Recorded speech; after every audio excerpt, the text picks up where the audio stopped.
Masechet Baba Mesia Daf Kof Aleph. We saw an interesting case in the Mishnah of someone who owns olive trees on his own land, and then a river comes and sweeps them away and deposits the olive trees into someone else's land, and they take root there and they grow olives. And they have an argument about who deserves to take the olives home. One says that these are my olive trees. That's the owner of the olive trees, the original owner.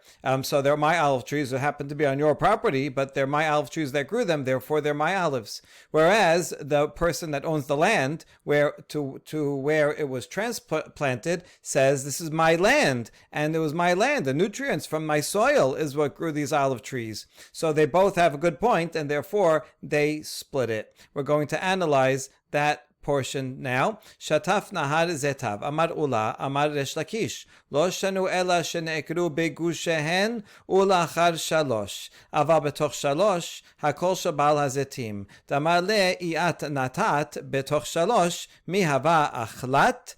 So here we're dealing with the problem that when you have a new tree, you cannot eat from it for the first 3 years. It's called orla. This is true not only when you start off with a seed, but also if you uproot a plant and a tree and you put it somewhere else, then it again becomes prohibited for the first 3 years. And so therefore in this case, if you just took up the plant, the olive tree, and put it somewhere else, it would actually be prohibited for the first 3 years anyway. So therefore, what are we talking about? So Ula, in the name of Resh Lakish, says that this law, that they split it, is only talking about under two circumstances. Number one, that it was uprooted not just the tree itself, but also a clod of earth that's around the roots. And that way, you don't have to worry about orla, because since the earth surrounding it was also taken along with it, so it's not considered a new planting, and therefore the olives that grow are permitted.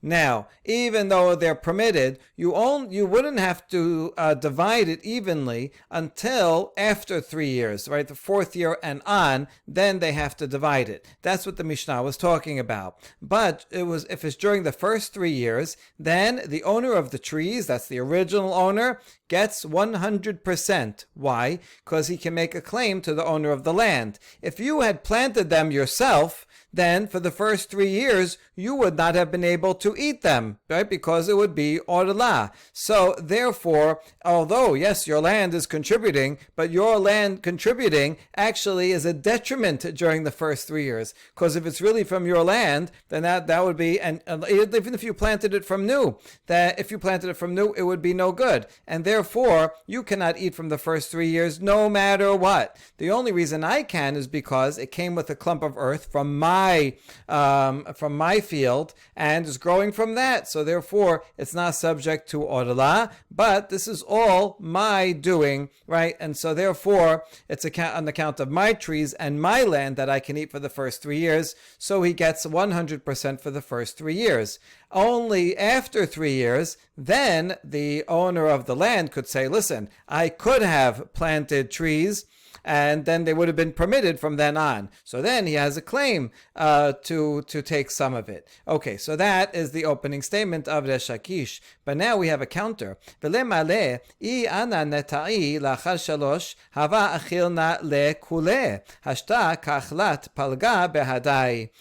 the owner of the field can say, listen, counterclaim, if I had planted right now, I planted a new tree, then it's true, I would not be able to eat it for the first 3 years, but then after 3 years, I would have taken the whole thing for myself if they were just my plants all totally. And you would have gotten nothing. Therefore, it makes sense that if we're going to split it from 3 years on, then we should also split it for the first 3 years, right? Because just like you have a claim that if I planted it, if the owner of the field planted it from new, he would get nothing for the first 3 years. Therefore, for the first 3 years, the owner of the tree gets 100%.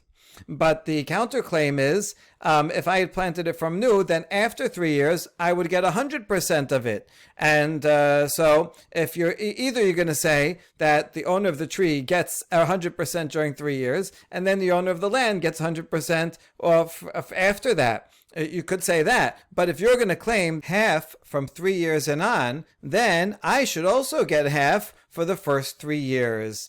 So therefore, that first recording of what Resh Lakish said in the name of Ula is questionable. And when Ravin came from Eretz Yisrael, he said the following, also in the name of Lakish, clarifying exactly what Lakish said. Lo shanu ela shenekru bigushehen ubetoch shalosh.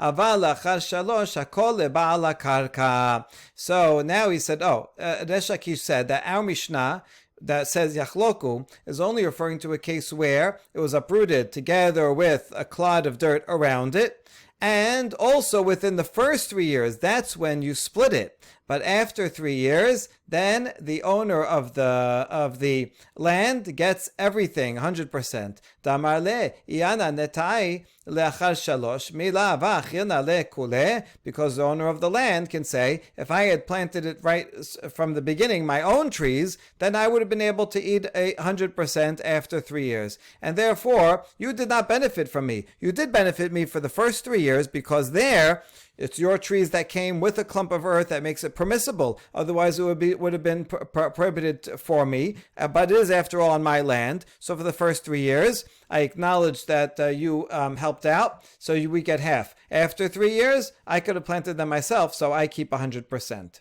But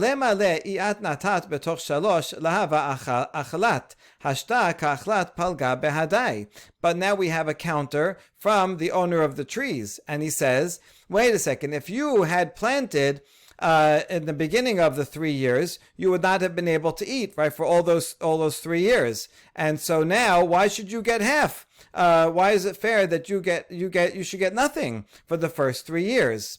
And we answer, Mishum da'amar le I ana netai hava ketine v'zar'ana techutaihu v'silka v'yarka. The owner of the land can say, listen, if I had planted my own trees, then for those first 3 years, there would have been very small trees and would not have taken up a lot of nutrients from the soil and made a lot of shade. And so I could have planted at the same time chard, here's chard, and vegetables, and I would have grown them, and I would have gotten lots of money from the vegetables. And so I would have been able to gain from those things. In the meantime, vegetables is no orlan, vegetables only for trees. But now that I have your big trees that were washed over onto my land, now because they're so big, I cannot plant anything else on this land. So I lost out on the production of the land of making vegetables for those 3 years. That's why I deserve to take half during the first 3 years.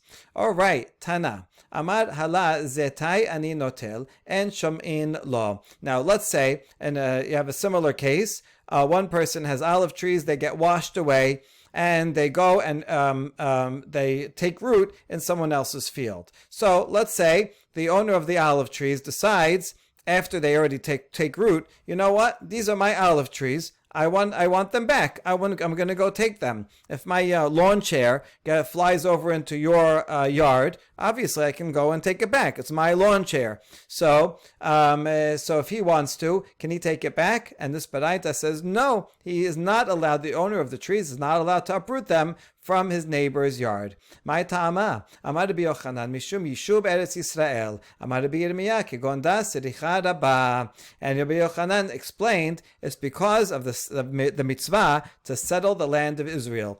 Even though technically from a monetary perspective, like the lawn chair, yeah, you own the lawn chair, take it back. You own these olive trees, you should be able to take it back. However, there's an overriding, more important principle than your personal property, and that is that we want the land of Israel to be settled. Settled means not only that the people are living there, but that the economy is strong, that it's growing produce, you have trees producing olives that allow people to live there and sustain themselves. That is the most important. and if you uproot them, then you're destroying infrastructure of the land of Israel. And Rabbi Mesia commented on what Rabbi Yochanan said, for this kind of teaching, we need a great sage. Rabbi Yochanan was the greatest sage of his generation and further generations in all of Eretz Yisrael. And to come up with this understanding of the reason for this law, and not only to explain it, but also to authorize it so that everybody would make sure to follow it, right? You need a great sage like Rabbi Yochanan.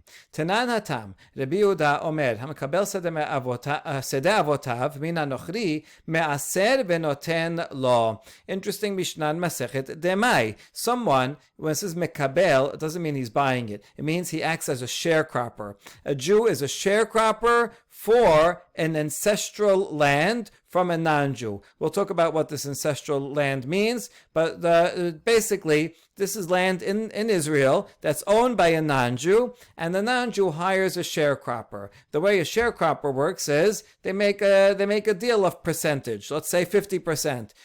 Whatever grows, the sharecropper who's actually working the land will keep 50%, and he has to give 50% to the landowner who doesn't do any work, but he just gets that kind of like rent. Because he owns the land. So I might have thought that the non-Jew does not have to give terumah ma'aser. The Jew has to. So I might have thought that when he grows, let's say he grows 100% of what he grows, 50% he gives to the non-Jew, then his own profit is 50%. So of that 50%, he'll take terumah, he'll take ma'aser rishon, ma'aser sheni, right, which is altogether about 20% of what he got, so that 20% of the 50 that he got would be 10% of the total. So he'd end up with 40% of what grew. That's what I might have thought. That this Mishnah teaches, no, you don't calculate it. Don't calculate it like that.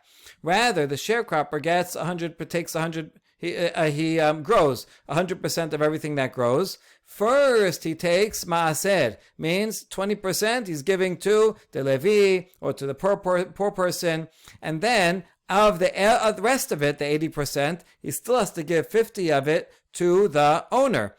Because that's the deal. The owner doesn't care about maaser. So he gives 50. He gave 20 away, maaser. He gives 50 away. That's 70. He's left only with 30. That's how you have to calculate it. In other words, the Jew has to give maaser on behalf even of the produce that goes to the non-Jew.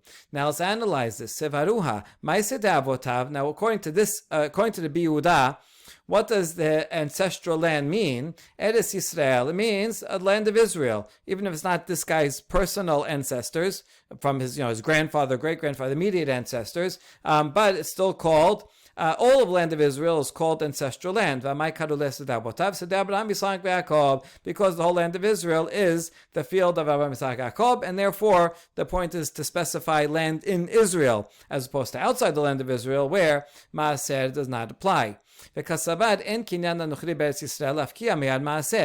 must be that Rabbi Yehuda furthermore assumes that a non-Jew does not take acquisition in the land of Israel for the purpose of taking away its holiness, such that it wouldn't give maaser. In other words, you don't say that once a non-Jew buys land within Israel, that it's not holy anymore and you don't have to give maaser. It's not true. Although monetarily a non-Jew can buy land, acquire land in Israel, he owns it monetarily, but it still retains holiness regarding maaser, and therefore, in order for a Jew to eat from that, he will still have to take maaser, and that's why the sharecropper has to take maaser, even though it's owned by a Jew. Umekabel kechocher dameh. Now, Rabbi Yehuda is further assuming that there is no distinction between a sharecropper and a tenant farmer. A tenant farmer is a similar deal. Someone owns the land, and the tenant farmer, instead of percentage, they have a fixed amount, right? They say, listen, I don't care what the owner says. I don't care how much it grows. You have to, if you want to use this land, you can do whatever you want with this land. You have to give me 100 pounds of olives, right? That's what you have to give me. If you produce more, great, it's all yours. If you produce less, you still have to pay me. It's a fixed amount.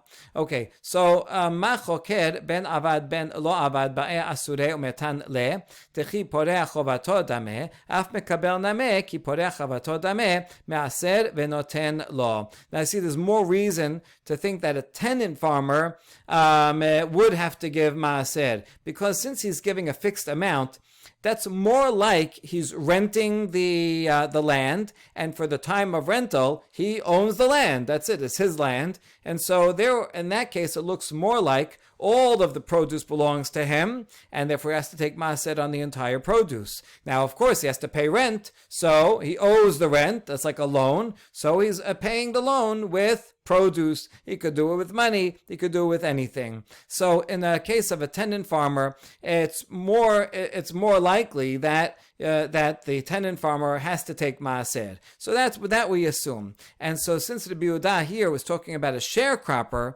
well, that means that he's making no distinction between a tenant farmer and a sharecropper, and says whether he and regarding a tenant farmer, whether it produces crop or whether it does not produce crop, a tenant farmer has to give maaser, because it's like he's paying a loan. It's like he owns the land and he's paying the loan. Of course, he has to take maaser on the entire 100%. So too, a mekabel means a sharecropper. We consider, Yehuda considers a sharecropper also like someone who owns the land and he is simply paying back a loan. And okay, so those are all the assumptions behind, the three assumptions behind the Yehuda's ruling in the Mishnah.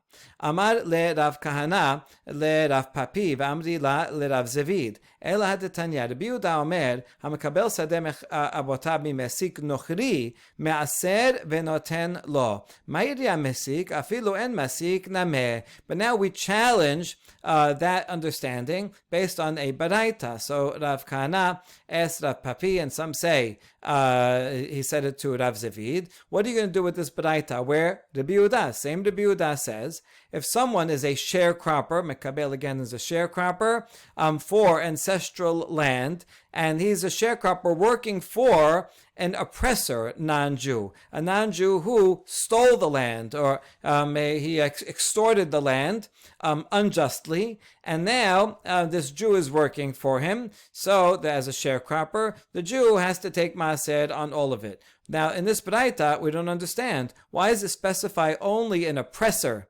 And because according to what we just said, even if he's not an oppressor, even if he bought it just a regular purchase, a legitimate purchase, it would be the same law. So why specify only an oppressor? Therefore, our understanding of Rabbi Yehuda must not have been complete. אלא לעולם יש קניין לנוכרי בארץ ישראל להפקיע מיד מעשר ומקבל לאו כחוכר דמה. Rather, let's undo our presumptions about what Rabbi Yehuda held. And in fact, Rabbi Yehuda held that if a non-Jew buys land in Israel, then it undoes its holiness regarding maaser. A non-Jew who works in the land, who owns land in Israel, does not that produce. One does not need to take maaser from it. And furthermore, we're undoing the other presumption that a sharecropper is the same as a tenant. Not so. The sharecropper is not the same as a tenant. A tenant basically is considered an owner of the land, and he's simply paying back a loan, whereas a sharecropper does not, because it's a percentage. As a percentage, that makes it more like a partnership. And so the non-Jew owns that they're part of the partnership, and who owns the non-Jew owns the land retains their management, their ownership ownership share of everything that is produced, and therefore from the letter of the law, the sharecropper would not have to take maaser. Umay sedeh avotav mamash. And we're undoing even the first assumption that we said before, when the Mishnah that says his ancestral land, it's not talking about that because this Avraham, Isaac, Jacob, and referring to everything in Israel, but rather literally, it was his grandfather's or his father's estate. Uldidehu de kansura banan. And so according to this, on a deoraita level, because this is land that was owned by a non-Jew, and the Jew is only a sharecropper, and therefore just has a share in the produce, but the non-Jew owns the land, so whatever share of produce the non-Jew gets, really you would not have to take maaser. That's midoraita. This whole law of Rabbi Yehuda is only midrabanan.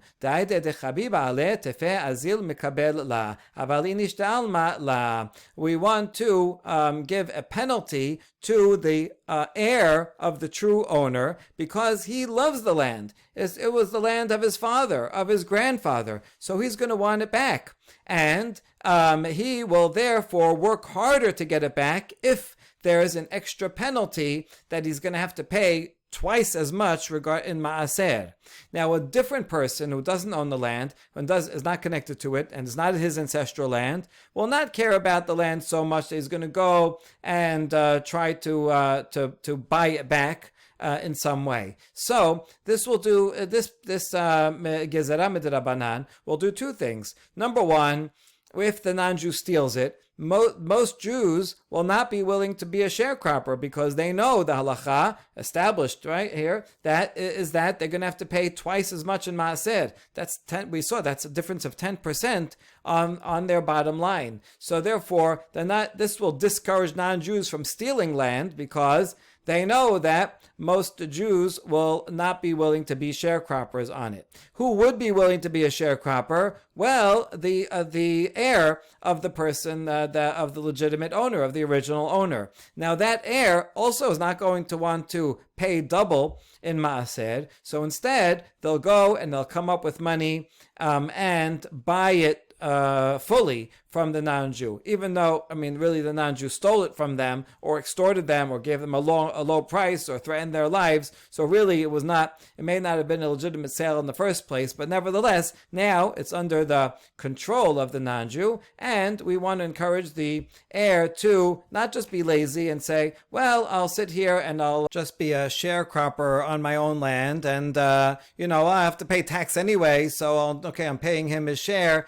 and I don't want to really come up with the money to buy it fully back. No, we want to encourage him to really get it back, and therefore we actually penalize him, even though he's the victim of his land being stolen by this non-Jewish oppressor. We penalize him to prompt him to go and do whatever he needs to do in order to get that non-Jew off the land and get his own land back. Udide, ma'itama kenasu rabanan, Amar Rabbi Yochanan kedesh shetehe bara biyado. And so we see that this fine only applies to the heir of the original, owners, right, of the ancestral land. So why do the rabbis make the penalty specifically against him and not anybody else? Rabbi Yochanan explains so that it will be clearly in his possession. We don't want any ambiguity. We don't want him to come and say, well, it's really mine, but this non-Jew, what can I do? He's here, I have to give him half. No, make it outright. Do it now before, another generation, it'll get even less, there'll be less clarity, but no, people will forget what happened, and they'll forget that's even in part of his family tradition. So let him make sure to make it clearly his, and therefore this penalty is, even though it's against the victim, is actually for his benefit ultimately. Amar Rabbi Yirmiyah kegonda sricha rabba. Yirmiyah said about this, Rabbi Yochanan said this, also commented on this point. He says, for this type of law, you need a great sage. Rabbi Yochanan is the greatest of the generation, and without him, who would have been able to figure out the reason for this law and to uphold it and give it authority? Only someone as great as Rabbi Yochanan. Itemar hayored letoch sedecha bereun ta'a shelo birshut amar Rav Shamin lo v'yado al hatachtona Shmuel amar omdim kama adam roseh liten besadeh zo lenot'a. New case of someone goes into his friend's field and plants trees without permission. He just goes, brings seedlings, plants them, and now he comes to the guy and says, I want you to pay me. This is like the window washers in Manhattan. They come, they wash your window without asking you, and then they ask you for money. Do you have to pay them? Machloket. Rav says, well, we make an estimation. We compare how much were the expenses of the tree planter and how much was the improvement, how much was the land worth before and after the tree was planted. You take the lesser amount of the two. Let's say it only cost him $50 for the plant. But now that he put the plant and it started growing, the land is improved and is worth $100 more. Well, he only has to pay the $50 because he didn't ask him to do that. Or let's say the tree planter spent a lot of money. He spent $500 on it. But whatever he did, it only improved the land for $50. Again, he only has to pay $50. So Rav says, even though he didn't ask for this to happen, he still did get benefit. But because he didn't give permission, so he pays the lesser amount. Shmuel, however, says he has to pay more. We estimate how much would a person be willing to pay a gardener to do this work, right? If you had to, go on the market and find someone to do the same work, you have to pay the tree planter that amount. Even though he didn't say he wanted it, but now it's there. Oh, you have to pay him the market rate for how much you would have wanted. So you would have paid for someone to do that. Amar Papa v'la pilige kan beseda asuyalita kan beseda shena asuyalita. The Papa says actually there's no controversy between them. They're talking about different cases. Shemel's talking about a field that's designated for planting. This is an orchard, and so the more trees that are here, the better. That's what it's for, and therefore Shemel says, well, since you want trees there, then this guy came and brought trees, even though you didn't ask him for it. We have to pay him for the value of his service, what you would be willing to pay. Whereas Rav is talking about a field that was not designated for planting. You were going to use it maybe for something else, whatever. So you didn't necessarily want trees there, and therefore Rav says in that case, you have to pay the lesser amount. You still did get benefit, so yeah, you should pay something. Now this statement of Rav, he never said it explicitly. The students only derived it from a story. Now this statement of Rav,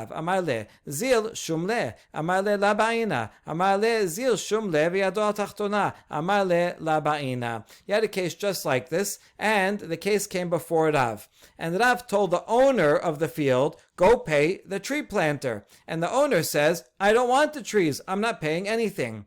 And Rav says, listen, go and pay him, and he gets the lesser amount of the expenses versus the improvement. So it's a good deal for you.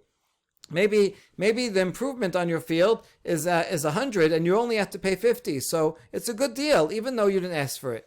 But the owner of the field is insistent and says, no, I don't want the trees. I'm not paying anything. Okay, so Rav says, what can I do? I can't force him. He says he doesn't want them. But as a sequel to the story, the Sof Hazyeh dig dara v'kam mintad la. After a while, Rav saw the owner of the field actually built a fence around the trees. He's safeguarding the trees. He's taking care of them.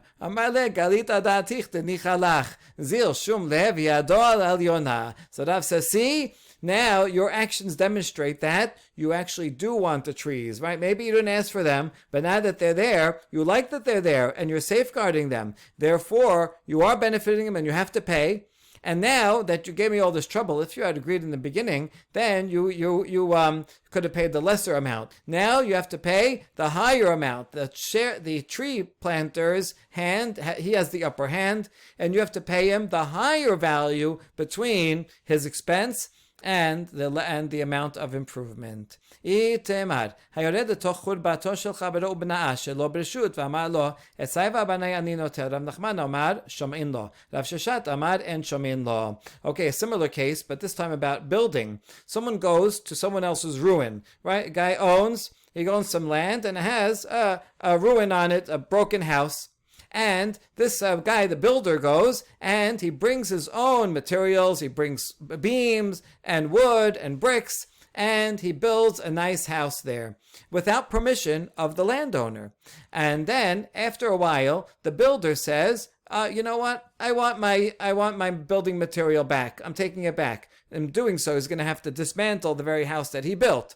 Why is he doing that? I don't know. But let's say he wants it. So it's kind of like, if I put some stuff, some raw material on your land, and I come and says, oh, I put this here, I want it back. So if he didn't build anything, surely he could take it back. Now that's built into something, can he?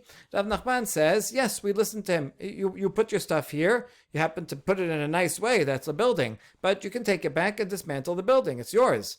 Rav Sheshet says, no, we don't listen to him. Once you bring it to you brought your building material to someone else's land and built a building, you're donating it to the cause, that's it, you put it there, and you cannot destroy it, you cannot take your stuff back.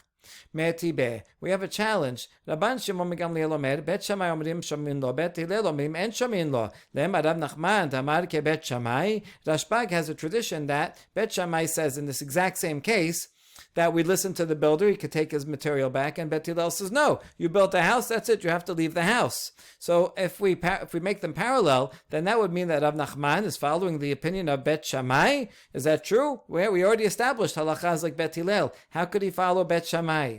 And the answer is Huda Marki Haitana Detanya. Shomin lo dibre Rabbi Shimon ben Elazar. Rabban Shimon ben Gamliel omer Bet Shammai omrim shomin lo, Bet Hillel omrim en shomin lo. So actually, Rav Nachman has a source in a Tana, and that's Rabbi Shimon ben Elazar. According to him, everybody agrees that you can take the building blocks back. It's only Rashbag that reports that there was a machloket about this, and Bet Shammai says, Shomin lo, Bet Hillel says, no, he cannot take them back. But he doesn't have to follow the tradition of Rabban Shimon ben Gamliel. Rav Nachman can follow the opinion of Rabbi Shimon ben Elazar, according to which that is the halacha. Okay, Mai have Allah. Now that we know that there is a machloket, what's the bottom line? Amar Rabbi Yaakov, Amar Rabbi Yochanan, Bebayit shamin lo, besadeh and shamin lo. So Rabbi Yaakov says, Rabbi Yochanan. Rabbi Yochanan is the hero of our sugyot. He came up in every one so far. He says he splits the difference. If it's regarding a house, in the case of building material, then he can take it back. Whereas in the case of a field, when the tree planter comes and puts trees in someone else's field, he cannot come and says, oh, I planted trees here, I want them back, I'm taking them back. He cannot do that. Or similarly, in the case of the guy who owned trees and a river came and replanted them in someone else's field, he cannot go and take them back. Besadeh ma'itama mishum yishub eretz Yisrael. Why? How come in a field you can't take them back? Because of the settling of the land of Israel, right? You planted trees, whether or not it was with permission of the owner of the land, but now the trees are there and it's in the land of Israel, and you're benefiting, making Israel more productive. You cannot take that down, you cannot destroy it. Or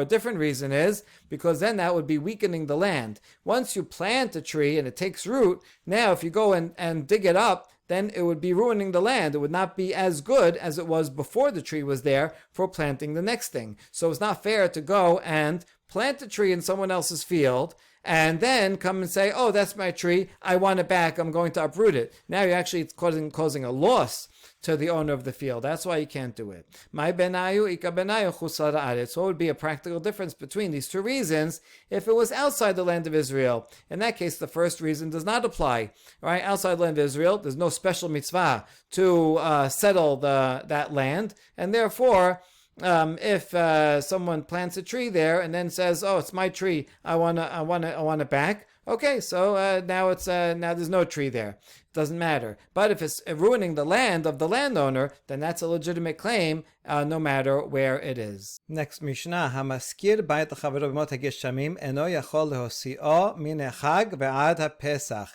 b'mot hachama sheloshim yom. Someone rents out a house to his friend. Now, if they have a defined term for 3 months or 6 months or 2 years, whatever it is, then that's it. That's it's in the contract. When that time is up, then the tenant has to get out. But we're talking about a case where they don't have a fixed term. They're going month to month. So at the end of this month, can the owner say, oh, you know what, end of the month, I want you out tomorrow? No, the tenant has certain rights. And so therefore, if it's during the winter season, then the owner cannot kick the tenant out anytime from from Sukkot until Pesach. That's the winter season, because there's not a lot of housing at that time. In the summer is different. In the summer, he only has to give 30 days notice. That's because in the summer, since it's nice out, people, they're camping out, they're sleeping out in the field. Not everybody it needs a house. And so there's a lot more housing available. So if it's in the summer and he wants to stop renting out his house, he has to give 30 days notice to give the person a chance to go find something else. But in the winter time, everybody is sleeping in the house. They need warmth. It's raining and there is not anything available. So you can't kick a person out and just stop the lease in the middle of the winter. He won't be able to find anything else. All that was talking about when you're living in the village. But when you're living in the city, then you need 1 year's notice. It doesn't, whether in the winter or in the summer, because there's a lot of very crowded in the city, and there's hardly anything available, and therefore you have to give someone a year notice so that they can find something else. ובחנויות אחד עיירות ואחד קרחים 12 חודש. רבן שמעון בן גמליאל אומר חנות של נחתמים ושל סבאים 3 שנים. And if it's a store owner, then it doesn't matter where it is, whether it's in a village or in the city, you have to give the owner 12 months. And Rashbag says, if it's a baker's shop or a dyer's shop, then the owner cannot kick out the baker or the dyer tenant unless he gives them 3 years notice. Okay, all this, of course, is talking about when they're paying their rent. If they're not paying their rent, that's a different situation altogether. It could take them to court. Okay, so if they're paying their rent, why is this store different? Because the store, he lends out on credit. He lets people take things on credit. And so now, if you to say that, okay, that's it, your store is out, so now he won't be able to collect all the credit that's due to him. So you have to give him 1 year a notice so that he can collect all the debt. And for bakers and dyers, they give out a lot of credit, and so they need 3 years in order to collect all the money that everybody owes them, and then they can go and close their shop and move somewhere else. Ma'ishena yemot hageshamim. Techi agar inish beta bimot hageshamim, agar lekulahu yemot hageshamim. Yemot hachama nameh. Techi agar inish beta lekulahu yemot hachama agar. Now I explained the Mishnah, skipping to the conclusion that we're talking about a month-to-month lease, but the Gemara doesn't know that yet. So it asks, what's the difference in the rainy season? If someone makes rents something during the rainy season, then we assume that he wants it for the entire rainy season. So that's why you can't kick him out in the middle. But that should apply to the summer also. If someone rents a house during the summer, then don't you assume that they said, okay, this will be for the whole summer, whether you say it explicitly or maybe you don't say it explicitly, but the assumption is that's for the entire summer. So why is there a difference between winter and summer? Rather, no, it's not because they said it'll be for the whole winter or for the whole summer, or not even because they're assuming that. This was set up as a month-to-month lease. And the difference is in the summer, the difference is in the winter that there is not a lot of housing available. And so if you just say stop the lease, right? That's it. I don't want your rent next month. I don't want you here next month. You're in a victim, he won't be able to find anything else. It's not fair. Ema sefa. Bakrachim, echad yimot hachama vechad yimot hageshamim, shenem masar chodesh, vilu melu le yomei sechirut b'yimot hageshamim, mapik le, ve'amai, ha'ala shechiach beta lemegar. Hold on, how can we explain the next part of the Mishnah that says that in a city, whether it's the summer season or the rainy season, then you have to give them 12 months notice. Now, if that 12 months of notice would be finished during the rainy season, then you can kick him out, but he's not going to be able to find anything. So how can you kick him out in the middle of the winter? Amar Rav Yehuda lehodia ketane. No, Rav Yehuda says we're talking about giving notice. והכי כאמר, המזכיר בעד לחברו סתם, אין יכול להוציאו בימות הגשמים מחג ועד הפסח, And so now that we understand fully, it's talking about giving notice, and it's talking about a case where you did not specify how long the lease would be. So if you don't specify, then you assume it's just month to month. And therefore, a person cannot evict his tenant during the winter, anytime from Sukkot until Pesach, unless he gives him notice 30 days before Sukkot begins. It's not just 30 days within that. Within the winter, that's not sufficient. If he tells him on Chanukah, you have to get out in 30 days. No, still in the middle of the winter. But rather, you have to go back 30 days to the 15th of Elul and let him know, listen, you have 30 days to get out before winter starts. And then he can kick him out because that's still the summer season. Tanya Namehachi, Keshamru Shaloshim, כשאמרו 12 חודש, לא אמרו אלא להודיעו, וכשם שמזכיר צריך להודיע, כך זוכר צריך להודיע. דאמר לה, אי הודעתן, הווה טרחנה ומוטיבנה באיניש מעליה. There's a Braita that supports our understanding of the Mishnah. The Braita is actually a commentary on the Mishnah. It says, when in the Mishnah we mention 30 days or 12 months, that means that's to give notice. You have to give them notice 30 days before or 12 months within the city. And just like the landlord has to inform the tenant that, listen, you have 30 days notice, so too the tenant, if he wants to leave, they have a month-to-month agreement, and now the tenant wants to leave, he can't say at the end of the month, oh, you know what, I'm moving out tomorrow, right, that's it.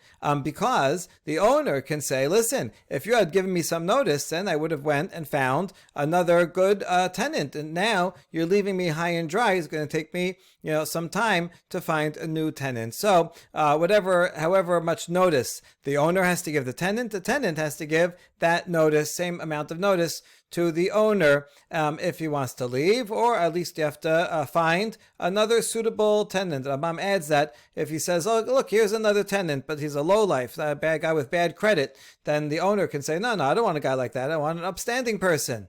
And so you have to give him time so he can find another good tenant. Amar Rav Aseh, im nichnas yom echad b'mot geshamim eno yachol osio mi nechag ad Pesach va'anan sheloshim yom ka'amar. Rav Aseh says if the rental agreement goes even one day into the winter season, then the owner cannot kick him out any time from Sukkot all the way until Pesach. Now we don't understand this. He said one day, but we just said you have to tell him 30 days before. So what's this one day mean? It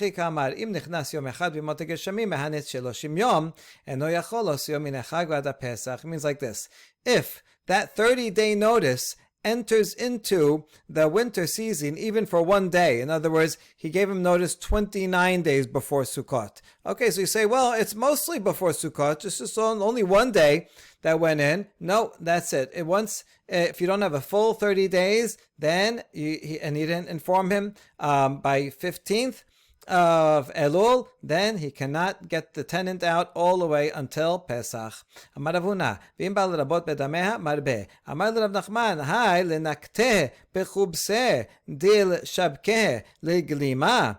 Lasericha de'iyakur bate. So Rav Huna says, even though the owner cannot kick out the tenant, unless he gives him this proper notice, but if he wants to increase the rent, he can increase it. Now, this is a problem. This is, what do you mean? So, okay, he'll make the rent 10 times more. That's the same thing as evicting the person. So Rav Nachman asks exactly that. So if you're just increasing the rent and thereby saying, well, you can stay, I'm not evicting you, but you have to pay this higher rent, that's the same as grabbing someone by their privates where it hurts and telling them that he should give him your cloak. In other words, this is forced. There's a forced. That would be like a forced gift, right? He gave me his gift, of his coat. Yeah, why did he give it to you? Well, this is extortion. This is force. So it would be the same thing. This is the same as eviction if you're just going to go and increase the rent.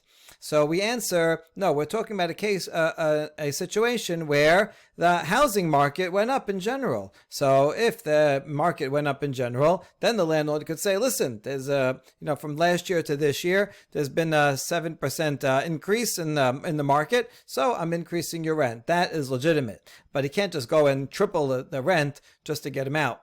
Okay, Peshita nefale beta amale la adifat minai. Now there is an exception to the rules above about giving notice. If the landlord's own house fell down and he has nowhere to live, then he can come to the tenant and say, sorry, you got to get out now, right? Because you are not more important than me. This is my house, after all, that I am renting to you, but I have no house. And if the renter says, yeah, but you can't kick me out in the middle of the winter here, now I'm not going to have a house. Well, so the landlord could say, yeah, but right now I don't have a house and it's my house. So in that case, the landlord is allowed to kick out the renter.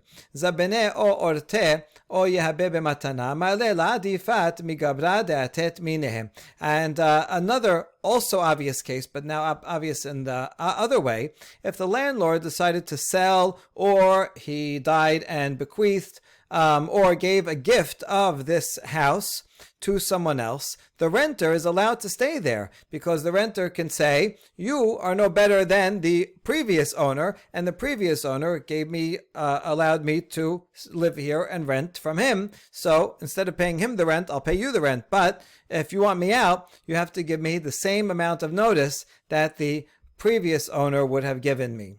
כללי לברא חזינן אי הווה אפשר להודועה אי באה להודועה אילה אמר לה עדיפת מיני. So those two cases were obvious, but now a questionable case. What if the landlord marries off his son and he wants to give this house, this rental property that he had, he wants to give it to his son who's now married? Can he do that? So it depends. We see if he had an opportunity to give notice, let's say they were already engaged from a year before, right? They're already planning the wedding. They knew the wedding date. In that case, the owner had plenty of time to give notice to the renter. Listen, my son's getting married. He's going to be married in 6 months, in 1 year from now. I'm going to need the house. You have to get out. Well, then he has to give notice. But and if he doesn't give notice, he can't kick out the renter. However, if it's a situation where when they were not able to give notice, maybe it was a shotgun wedding. They said all of a sudden, surprise, and they get married and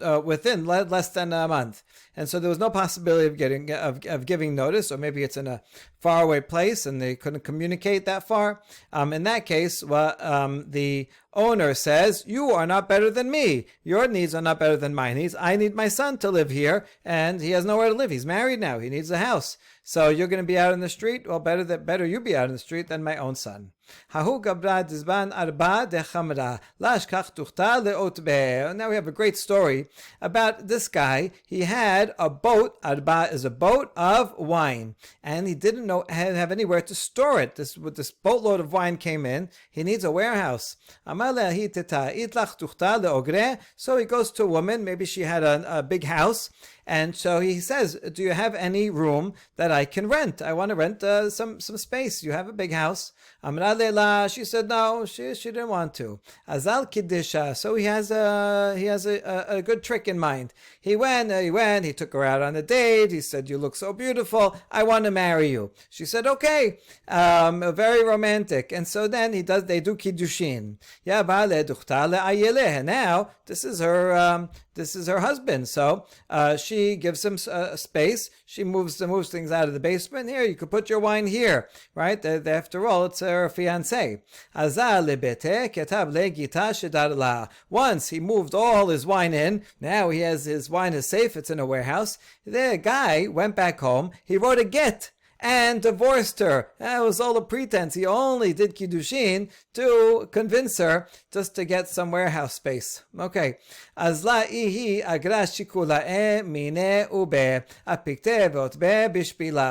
this poor woman, look how she was tricked into getting married just to have some storage space in her house. But she's sharp herself. She hired movers, and she paid for the movers with the wine itself. She sold some of the wine or gave it to the porters and put all the wine out on the road. So she evicted this ex-husband of hers. Amar Rav Huna bered Rav Yehoshua, kasher asa ken ya'aseh lo, gimulo yashu berosho. Rav Huna, the son of Rav Yehoshua, said she did right, basing himself on a pasuk in Ovadja. As he did, so was done to him. This whole rental was on false premises of a false marriage, a fake, an insincere marriage, and therefore he got what was coming to him, and she had perfect right to evict him out of her house. La mibaya chaser de la kaima la'agra, ela afilu chaser de kaima la'agra, amara le, lechu la'alma, la'ni chali le'egure, velach la'ni chali, tedamet alai ki arya arba. And to further Rav Huna's ruling, this is obviously true if we're talking about a courtyard that is not, she doesn't use to rent, she doesn't rent out the courtyard. It's not a warehouse. She never rents things out, so for sure she can evict him because she never would have rented out to anybody. That's for sure true. She can evict him. But even if it was a courtyard that was meant to be rented out, and so she could rent. She rents it out usually to other people. Nevertheless, she's allowed to evict this guy because she can say, "Listen, I am happy to rent it out to anybody else in the world except for you, because you are like a lion that's attacking." Interestingly, the word arba. That an attacking lion is the same as the word arba, meaning boat, that begins the story. So the story begins and ends on the same word. And the point is that's she made a legitimate decision to kick him out. And even if it's actually used as a warehouse, she has every right to do that because he was acted as such a lowlife. Rabban Shimon ben Gamliel Omer, Shel nachtomim b'shel saba'in shalosh shanim, tana mipnei shekefan merubeh. The end of the Mishnah says, according to Rashbag, if someone has a baker as a tenant or a dyer, then the owner has to give 3 years notice before they kicks them out. And the reason is because they give a lot of credit out, and therefore if they just close shop, they'll lose out on all the credit. They need 3 years in advance to tell all their customers to pay up. Otherwise, it would not be fair to them. Baruch Adonai Le'olam. Amen ve'amen.